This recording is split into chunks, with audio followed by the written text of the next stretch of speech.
বাবু আজকে 2 বছর উনি আমাদের যে কাজকর্ম আছে মনে করেন যে কাজে আসি আমাদেরকে সুন্দর একটা জবাব দেয় এবং কাজটা করে দেয়। আর বিগত জীবনে আমরা এই শান্তি পাই নাই।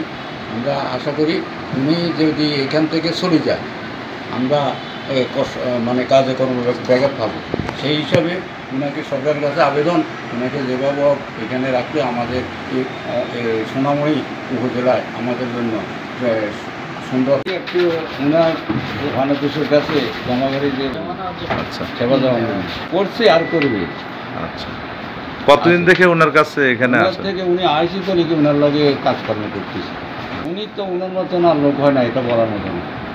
আর সন্দীপবাবু কথাটাও শোনে, এরকম অফিসার আমি মনে করেন এবার যেহেতু এর আগেও হাইছি এর মতো অফিসার পাইনি। আচ্ছা, সরে যাবে এখন তো ওনার আমাদের কাছে এমন কিছু না যে ওনার রক্ষা করার জন্য। উনি যদি অন্য কোনো লাইন প্রসেস করে আমরা সেটা রাখার জন্য ওনার মনে করেন লোক লাগবে, যত লোক লাগবে আমরা ব্যবস্থা নেব। আচ্ছা, জমাকারীদের জমাকারীদের জন্য আসতেছি। কার কাছে আসছেন? আচ্ছা, উনি কেমন কাজ কাম কেমন করে? আচ্ছা, কাজ কাম করে দেয়? আচ্ছা,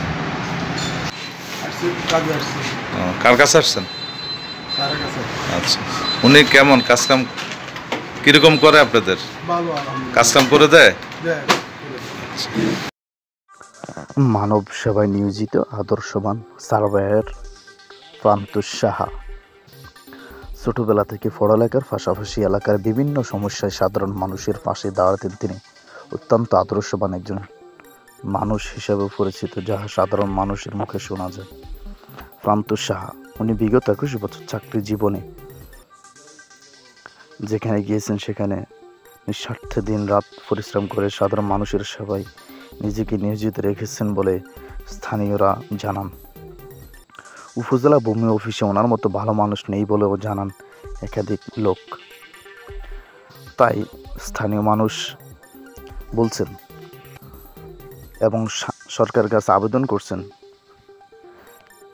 প্রান্তুষ সাহার মতো অফিসার যেন এই অফিসে দীর্ঘদিন পর্যন্ত